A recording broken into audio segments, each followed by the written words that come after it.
नमस्कार दोस्तों। आज से हम करंट अफेयर की टॉप 1000 की सीरीज शुरू करने जा रहे हैं। इस सीरीज़ को राहुल सर कंटिन्यू करेंगे और मुझे पूरा विश्वास है कि उनका जो लंबा अनुभव है और उनके पढ़ाने का जो तरीका है उससे आपको बहुत अधिक लाभ मिलेगा। नमस्कार दोस्तों, मेरा नाम है राहुल मौर्य और आज हम शुरू करने जा रहे हैं यूपी पीसीएस के लिए most important 1000 current affair series की। इस सीरीज में 1000 सबसे महत्वपूर्ण करंट अफेयर्स को कवर किया जाएगा, इसलिए यह सीरीज कई पार्ट्स में आने वाली है। तो आज हम पहला पार्ट कवर कर रहे हैं, तो चलिए देखते हैं कि पहले पार्ट में कौन कौन से मोस्ट इम्पॉर्टेंट टॉपिक्स को कवर किया गया है।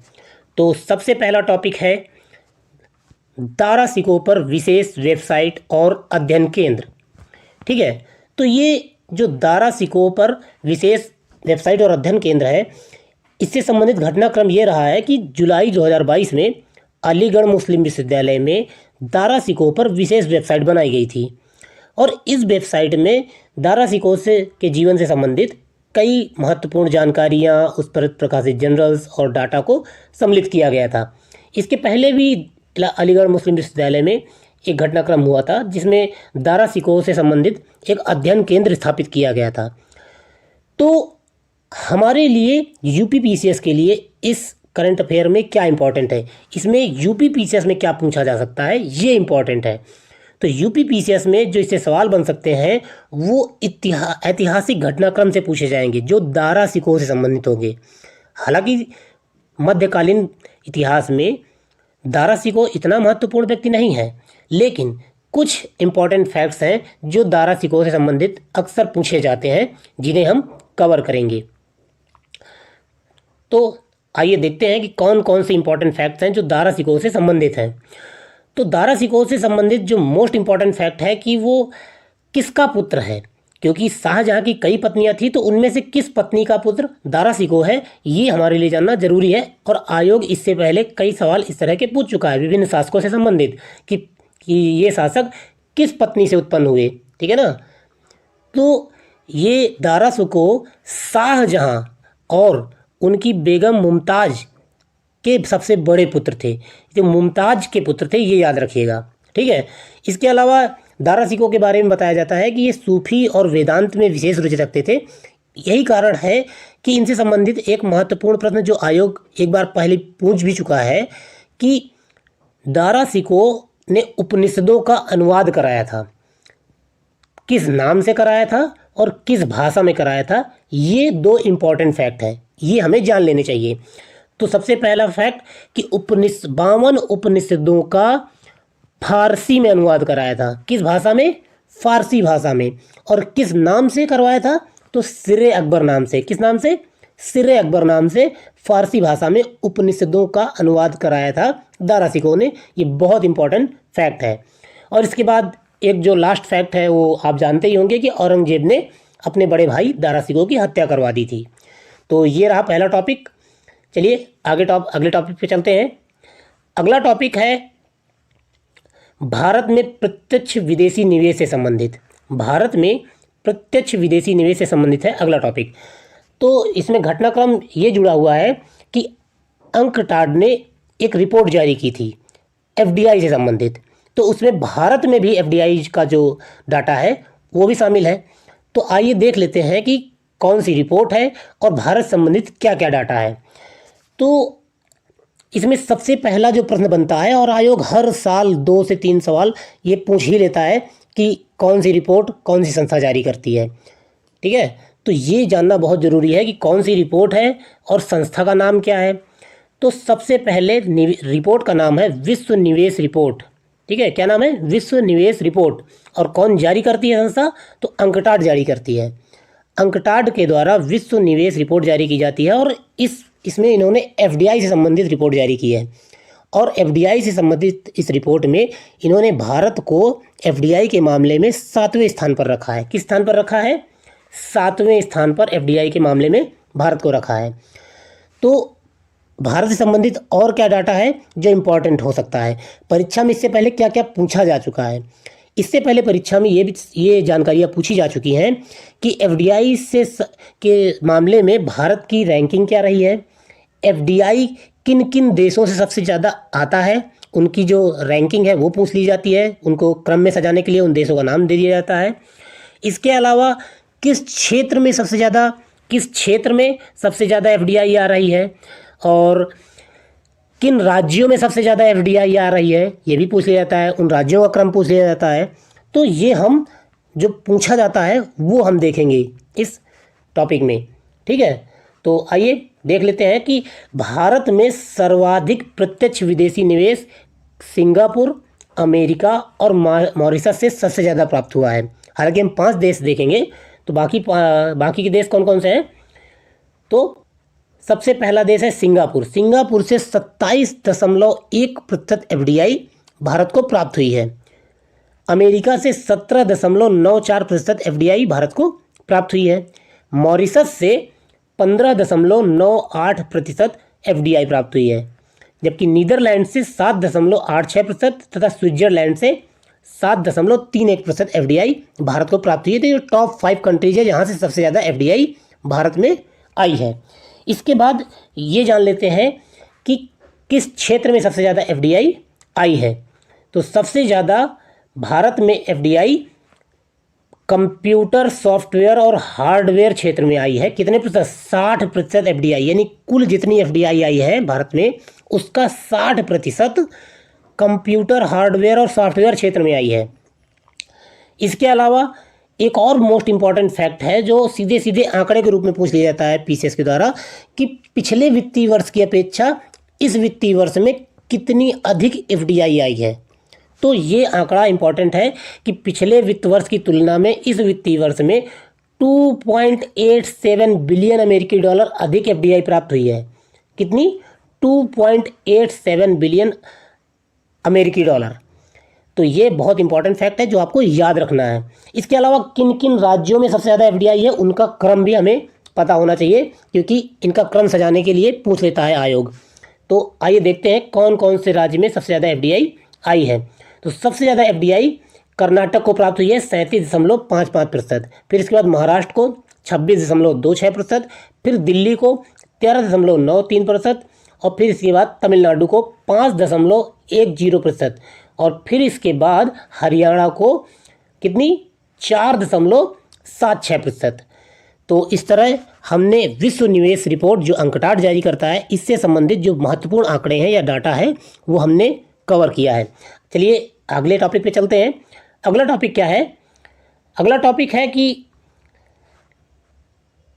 विकसित राष्ट्र का लक्ष्य 2047। अभी 15 अगस्त पे प्रधानमंत्री ने भाषण दिया और भाषण में उन्होंने ये बताया कि अगले 25 वर्षों में अर्थात 2047 तक हम आज़ादी के 100वें साल में को मनाते हुए विकसित अर्थव्यवस्था में बदल जाएंगे। ऐसा उन्होंने दृढ़ निश्चय किया कि हम बदलेंगे विकसित अर्थव्यवस्था में। तो अब यहाँ पर ये तो एक सामान्य सी बात है कि हाँ ऐसा प्रधानमंत्री ने दृढ़ निश्चय किया है, लेकिन इससे सवाल क्या बन सकता है?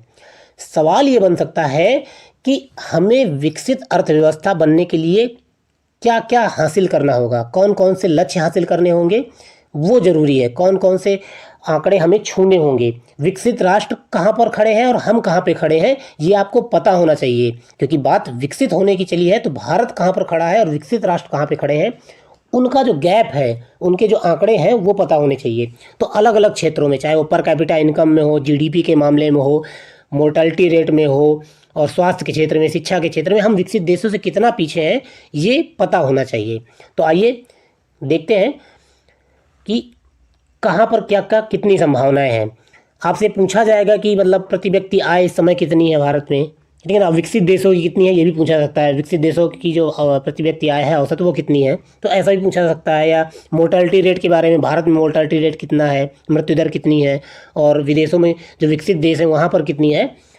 तो प्रति व्यक्ति आय के मामले में विकसित देशों से तुलना करने पर अगले 25 वर्षों में मौजूदा स्थिति के हिसाब से विकसित देशों के स्तर तक पहुंचने के लिए भारत को 8.2% से आगे बढ़ना होगा। यानी जो भारत की जो विकास दर होनी चाहिए वो 8.2 होनी चाहिए अगर हमें विकसित देश बनना है तो।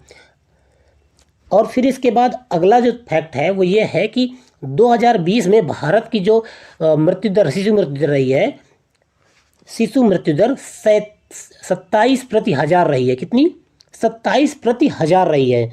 और यही जो वर्तमान में जो सुधार हो रहा है और इसी गति से सुधार होता रहा तो हम 2047 तक शिशु मृत्यु दर में केवल 10 प्रति हजार तक पहुंच जाएंगे। और 10 प्रति हजार यानी 1000 बच्चों में केवल 10 बच्चे ही मरेंगे, ऐसा माना जा रहा है कि जैसे सुधार हो रहा है वैसे सुधार होता रहा तो हम ये लक्ष्य हासिल कर लेंगे। फिर इसके बाद अगला जो तथ्य है वो ये है कि विकसित देशों में 77% लोग स्नातक पाठ्यक्रमों में प्रवेश लेते हैं।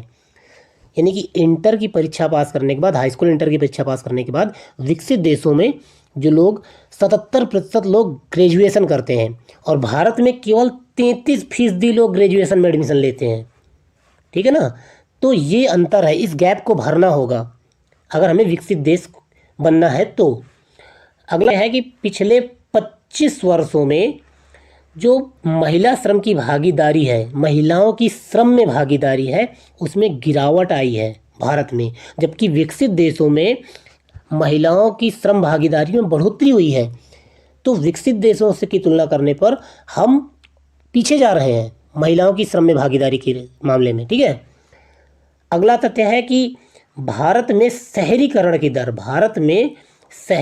की दर विकसित देशों की तुलना में तेज रही है। हमारे यहाँ से जो शहरीकरण है बहुत तेज़ी से अब हो रहा है, लेकिन शहरी क्षेत्रों में रहने वाले भारतीयों की संख्या अभी भी विकसित अर्थव्यवस्थाओं से बहुत कम है। विकसित अर्थव्यवस्थाओं में ये मान के चलिए कि 70% लोग, 60 से 70% लोग शहरों में रहते हैं। हमारे यहाँ केवल 30-35% लोग ही शहरों में रहते हैं। तो इस आधार पर देखा जाए तो हम अभी शहरीकरण के मामले में, शहरीकरण तो हमारे यहाँ तेज़ी से हो रहा है, लेकिन शहर में रहने वाले लोग, नंबर ऑफ जो सिटीजन्स हैं वो कम है। ठीक है। अगला क्या है? अगला है कि विकसित देशों के स्तर पर पहुंचने के लिए ऊर्जा के बुनियादी ढांचे में काफ़ी सुधार करने की, काफ़ी निवेश करने की आवश्यकता है। इसके अलावा विकसित देशों में 86% लोग इंटरनेट का उपयोग करते हैं और भारत में केवल 43% लोग। हालांकि हमारे यहाँ इंटरनेट उपभोक्ताओं की संख्या लगातार बढ़ रही है, लेकिन फिर भी अभी विकसित देशों की अपेक्षा बहुत पीछे हैं, क्योंकि वहाँ 86% और हम उसके जस्ट आधा 43%। ठीक है। तो इस मामले में भी हम विकसित देशों से अभी काफ़ी पीछे हैं।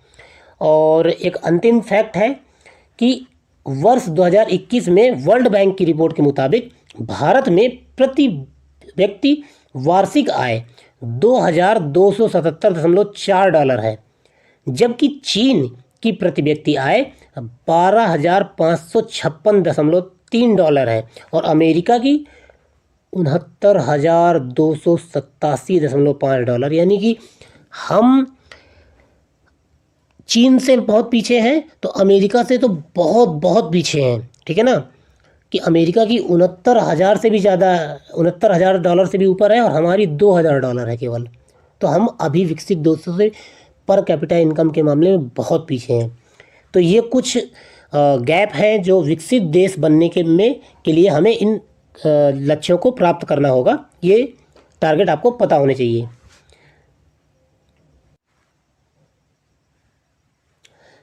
तो चलिए अगला टॉपिक कवर करते हैं। अगला टॉपिक है भारत का प्रथम 2G एथेनॉल संयंत्र से संबंधित। भारत का प्रथम 2G एथेनॉल संयंत्र। तो क्या है इस टॉपिक में? इसमें है कि अभी हाल ही में प्रधानमंत्री ने हरियाणा के पानीपत में, ये जगह का नाम इम्पोर्टेंट है, सीधे सीधे सवाल पूछ लिया जाता है कि पहला एथेनॉल संयंत्र कहाँ उद्घाटन किया गया। तो प्रधानमंत्री ने हरियाणा के पानीपत में पहले 2G यानी सेकेंड जनरेशन के एथेनॉल संयंत्र का उद्घाटन किया है। ठीक है। और ये भी पूछा जाता है कि किस कंपनी के द्वारा स्थापित किया गया है, तो इंडियन ऑयल कॉरपोरेशन के द्वारा ये स्थापित किया गया है। हरियाणा के पानीपत में सेकेंड जनरेशन का पहला एथेनॉल संयंत्र इंडियन ऑयल कॉरपोरेशन के द्वारा स्थापित किया गया है और उद्घाटन किया है प्रधानमंत्री ने। ये सारे फैक्ट इंपॉर्टेंट हैं जो सीधे सीधे आपसे पूछ लिए जाते हैं। और ये भी इम्पॉर्टेंट है कि इस पहले संयंत्र में कच्चे माल के रूप में क्या प्रयोग किया जाएगा। आपसे सीधा सवाल रख दिया जाएगा कि अभी हाल ही में सेकेंड जनरेशन का एथेनॉल संयंत्र स्थापित किया गया है, इसमें कच्चे माल के तौर पर कौन सी वस्तु प्रयोग की जाएगी। तो कच्चे माल के तौर पर इसमें पराली का उपयोग किया जाएगा, यानी कि जो धान की पराली है उससे एथेनॉल बनाया जाएगा, ठीक है। और साथ में मक्का और गन्ने का जो कचड़ा है उसका भी उपयोग किया जाएगा। तो ये इंपॉर्टेंट फैक्ट है, ये करंट के इंपॉर्टेंट फैक्ट है एथेनॉल से संबंधित, ये जो एथेनॉल संयंत्र स्थापित हो रहा है उससे। अब एथेनॉल से संबंधित जो विज्ञान विषय में महत्वपूर्ण तथ्य हैं वो जान लेना जरूरी है, क्योंकि ये टॉपिक अगर चर्चा में रहा है तो इससे संबंधित सवाल पूछे जाने की संभावना है। तो एथेनॉल संबंधित तथ्य क्या है कि एथेनॉल एक जैव ईंधन है जो शर्करा के किण्वन द्वारा उत्पन्न होता है। किण्वन मतलब फर्मेंटेशन, शुगर के फर्मेंटेशन से उत्पन्न होता है। एथेनॉल का उपयोग आंतरिक दहन इंजन में, जो कार और ये मोटरसाइकिल्स हैं इनके आंतरिक दहन इंजन में या तो अकेले या किसी ईंधन के साथ मिश्रित करके, आपने सुना होगा कि फलाना वर्ष के लिए या 2025 के लिए 2030 के लिए इतने प्रतिशत एथेनॉल मिलाने का टारगेट रखा गया है ईंधन में या पेट्रोल में। तो ये वही है, या तो आप मिला के यूज कर सकते हैं, और अगर इंजन इतना प्रभावी है या एथेनॉल से चलने लायक है तो पूरा का पूरा हम एथेनॉल ही यूज कर सकते हैं। तो एक टारगेट भी देख लेते हैं कि सरकार ने क्या टारगेट फिक्स किया था। टारगेट सरकार ने ये फिक्स किया था कि पेट्रोल में 20% एथेनॉल मिश्रण का लक्ष्य 2030 तक कवर किया जाएगा, लेकिन हाल ही में इसे बदलकर 2025 कर दिया गया है। यानी कि अब कह दिया गया है कि 2025 तक पेट्रोल में 20% एथेनॉल मिलाया जाएगा, ठीक है। तो ये चौथा टॉपिक रहा। आगे बढ़ते हैं अगले टॉपिक की ओर, और अगला टॉपिक है भारत में असमानता की स्थिति रिपोर्ट। क्योंकि रिपोर्ट है तो किसने जारी की और कब जारी की, ये बहुत इंपॉर्टेंट है। किसने जारी की, सबसे मोस्ट इंपॉर्टेंट क्वेश्चन यही है कि किसने जारी की। तो रिपोर्ट कौन सी है, भारत में असमानता की स्थिति रिपोर्ट। तो मई 2022 में इसको प्रधानमंत्री की आर्थिक सलाहकार परिषद के अध्यक्ष विवेक देवराय ने, डॉक्टर विवेक देवराय ने इसको जारी किया है। लेकिन इसका निर्माण किसने किया, यानी कि इसको तैयार किसने किया है, तो इसको तैयार करने वाली संस्था का नाम है इंस्टीट्यूट फॉर कॉम्पिटिटिवनेस। इसने इस रिपोर्ट को तैयार किया है और इसे जारी किया है आर्थिक सलाह परिषद के अध्यक्ष डॉक्टर विवेक देवराय ने। चलिए अगले टॉपिक पे चलते हैं। अगला टॉपिक है गेहूं के निर्यात पर रोक से संबंधित। गेहूं के निर्यात पर रोक से संबंधित अगला टॉपिक है। क्योंकि हम जानते हैं रूस और यूक्रेन के जो युद्ध चल रहा है उसकी वजह से गेहूं का निर्यात काफ़ी प्रभावित हुआ है। क्योंकि रूस और यूक्रेन बहुत बड़े निर्यातक देश हैं और युद्ध के कारण यहाँ पर निर्यात प्रतिबंधित हुआ, जिसकी वजह से पूरे विश्व में गेहूं का संकट उत्पन्न हो गया। और भारत के जो प्राइवेट क्षेत्र के व्यापारी हैं वो तेज़ी से गेहूं बेचने लगे दाम बढ़ने की वजह से। तो भारत में ही गेहूं कमी न पड़ जाए, इस वजह से गेहूं के निर्यात पर सरकार ने रोक लगा दी थी।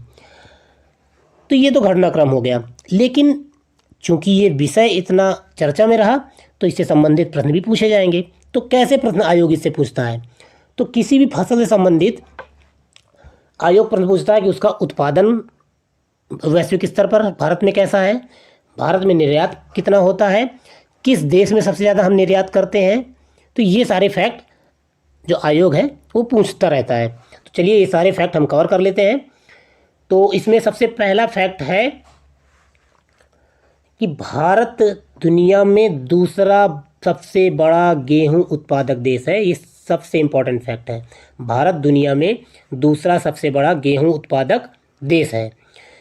हमारे पास वैश्विक अनाज भंडार का 10% है, लगभग 10%। पूरे वैश्विक अनाज भंडार का लगभग 10% भारत के पास है। ये बहुत बड़ी बात है, ठीक है। और फिर इसके बाद भारत से गेहूं खरीदने वालों में सबसे बड़ा आयातक है बांग्लादेश। कौन? बांग्लादेश भारतीय गेहूं का सबसे बड़ा आयातक है। ये भी सीधा प्रश्न पूछा जाएगा आयोग के द्वारा कि भारत सबसे ज़्यादा गेहूं किसे बेचता है, तो बांग्लादेश को बेचता है, ठीक है।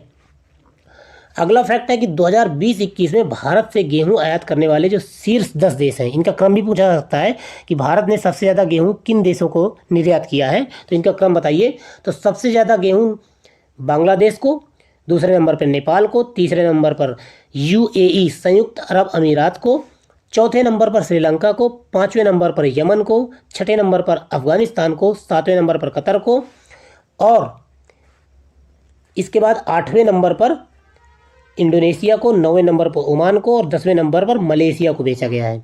ठीक है, तो ये शीर्ष 10 देश हैं, Bangladesh, Nepal, UAE, Sri Lanka, Yemen, Afghanistan, Qatar, Indonesia, Oman और मलेशिया।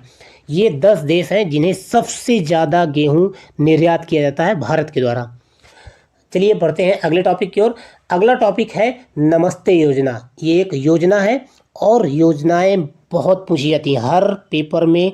हर बार यूपीपीसीएस कम से कम 2-3 योजनाएं पूछता है, तो योजनाएं बहुत अच्छे से कवर करना है। और मैं बता दूं कि योजनाओं में क्या क्या कवर करना है। योजनाओं में उसका मंत्रालय सबसे इम्पोर्टेंट, कि किस मंत्रालय ने इसको जारी किया है, किस मंत्रालय ने जारी किया है, इसका उद्देश्य क्या है, ठीक है, और लक्ष्य क्या है। उद्देश्य और लक्ष्य, ये 3 चीज़ें मोस्ट इम्पॉर्टेंट किसी भी योजना के बारे में पूछा जाता है, तो हम यही 3 चीज़ें इस योजना से संबंधित कवर करेंगे। तो नमस्ते योजना के बारे में आइए देख लेते हैं क्या क्या है। तो नमस्ते योजना को सामाजिक न्याय और अधिकारिता मंत्रालय तथा आवासन और शहरी कार्य मंत्रालय की संयुक्त पहल के द्वारा जारी किया गया है। ये योजना चलाई गई है शहरी कार्य मंत्रालय, आवासन एवं शहरी कार्य मंत्रालय, सामाजिक न्याय और अधिकारिता मंत्रालय। ठीक है, फिर इसके बाद इसका उद्देश्य क्या है, उद्देश्य पूछा जाता है, सीधे सीधे उद्देश्य पूछ लिया जाता है। तो उद्देश्य है सीवर और सेप्टिक टैंक की सफाई की असुरक्षित प्रथाओं का उन्मूलन करना। क्या होता है कि सीवर और जो सेप्टिक टैंक्स होते हैं उनकी सफाई के लिए सफाई कर्मियों को बुलाया जाता है, जो सीधे हाथ से पूरा वो जो मैला है, मलबा है, वो उठाते हैं। उस दशा को सुधारने के लिए, उनकी सुरक्षा को निर्धारित करने के लिए ये नमस्ते योजना चलाई गई है। ठीक है, फिर इसके बाद इसमें लक्ष्य क्या है। लक्ष्य है कि 2022-23 से 2025-26 तक के लिए इसका लक्ष्य रखा गया है कि ये असुरक्षित प्रथाओं का उन्मूलन कर देना है। कब तक? 2025-26 तक इसका उन्मूलन कर देना है। और लक्ष्य में मेन जो बिंदु है वो कौन कौन से हैं? लक्ष्य में बिंदु है सफाई कर्मियों की मृत्यु ना हो, मानव सीधे मल के संपर्क में ना आए, जो मल साफ करने वाले कर्मचारी हों सीधे मल के संपर्क में ना आए, सीधे हाथ से मैला ना उठाएं। सफाई कर्मियों का स्वयं सहायता समूह में संगठन एवं सशक्तिकरण किया जाए। आजीविका के वैकल्पिक स्रोत उपलब्ध कराए जाएं। ऐसा नहीं है कि एक विशेष जाति के लोग सिर्फ यही मैला ढोने का काम करें, इनको आजीविका के अन्य स्रोत भी उपलब्ध कराए जाएं, ऐसा इस योजना में उपबंध किया जाएगा। ठीक है, तो चलिए बढ़ते हैं अगले टॉपिक की ओर। अगला टॉपिक है सेला सुरंग के बारे में। क्या है? सेला सुरंग। आपने सेला पास या सेला दर्रे के बारे में सुना होगा। सेला दर्रा अरुणाचल प्रदेश में है और इसी दर्रे से होते हुए एक सुरंग का निर्माण किया गया है। तो आइए इससे जो मोस्ट इंपॉर्टेंट फैक्ट है इससे संबंधित वो जान लेते हैं। तो सेला सुरंग कहाँ है? सबसे पहले ये मोस्ट इंपॉर्टेंट फैक्ट है कहाँ? अरुणाचल प्रदेश में। ठीक है ना। और भारत चीन सीमा के पास 317 किलोमीटर लंबी सड़क सुरंग का निर्माण, ये सड़क सुरंग है। ठीक है, और सेला सुरंग के बारे में एक इंटरनेशनल फैक्ट है, वैश्विक स्तर का तथ्य है कि यह सुरंग दुनिया की सबसे बड़ी 2 लेन की सड़क सुरंग है। दुनिया की सबसे बड़ी 2 लेन की सड़क सुरंग। ठीक है, ये इंपॉर्टेंट फैक्ट है सेला सुरंग। ठीक है, और अगला टॉपिक है, अगला जो तथ्य है कि इसका निर्माण कौन कर रहा है, तो इसका निर्माण BRO बॉर्डर रोड ऑर्गेनाइजेशन, सीमा सड़क संगठन जो सेना का एक इकाई है उसके द्वारा तैयार किया जा रहा है, BRO के द्वारा। ठीक है, तो अगले टॉपिक की ओर चलते हैं।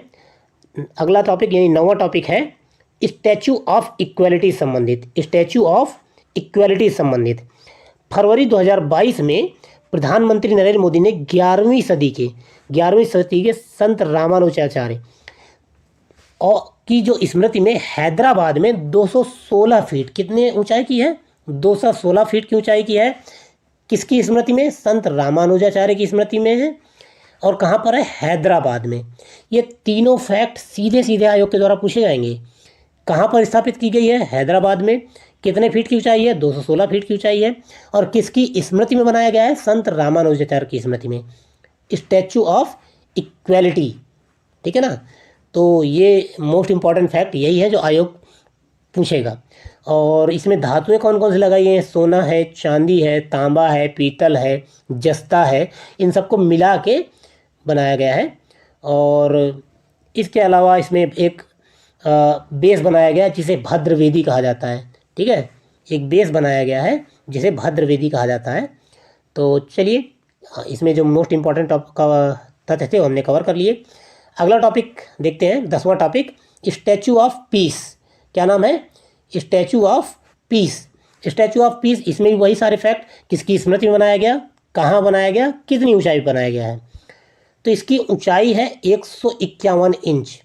ये अष्टधातु की बनी है और राजस्थान के पाली में विजय वल्लभ साधना केंद्र में इसको स्थापित किया गया है, राजस्थान के पाली में, ठीक है। और ये किसकी स्मृति में बनाया गया है? तो जैनाचार्य श्री विजय वल्लभ सुरेश्वर जी के महाराज, जो सुरेश्वर जी महाराज हैं, इनके सम्मान में ये प्रतिमा लगाई गई है और इस प्रतिमा को स्टैचू ऑफ पीस नाम दिया गया है। और अगर आचार्य विजय वल्लभ के बारे में थोड़ा सा जाना जाए तो आचार्य विजय वल्लभ जो है वो जैन धर्म के श्वेतांबर संप्रदाय के संत थे और इनका जन्म 1870 में गुजरात के बड़ौदा में हुआ था, ठीक है। तो हमने इससे इम्पोर्टेंट जो संबंधित महत्वपूर्ण तथ्य है वो तीनों जान लिए। ऊंचाई, कहाँ पर बनाया जा रहा है, राजस्थान में, और किसकी स्मृति में, तो आचार्य विजय वल्लभ सुरेश्वर जी के महाराज की स्मृति में बनाया जा रहा है। तो दोस्तों, ये थे मोस्ट इम्पॉर्टेंट 10 टॉपिक जो आज हमने पहले पार्ट में कवर किया है। अगले पार्ट में भी ऐसे ही हम 10 मोस्ट इम्पॉर्टेंट टॉपिक कवर करेंगे। तो लगातार इसमें बने रहिए और तैयारी करते रहिए। तो मिलते हैं अगले वीडियो में। तो आज की वीडियो में बस इतना ही है। अपना ख्याल रखिए, खुश रहिए, मस्त रहिए, मुस्कुराते रहिए, जल्दी से सफल होइए और ज़िंदगी को एंजॉय करिए। आगे मिलते हैं। नमस्कार।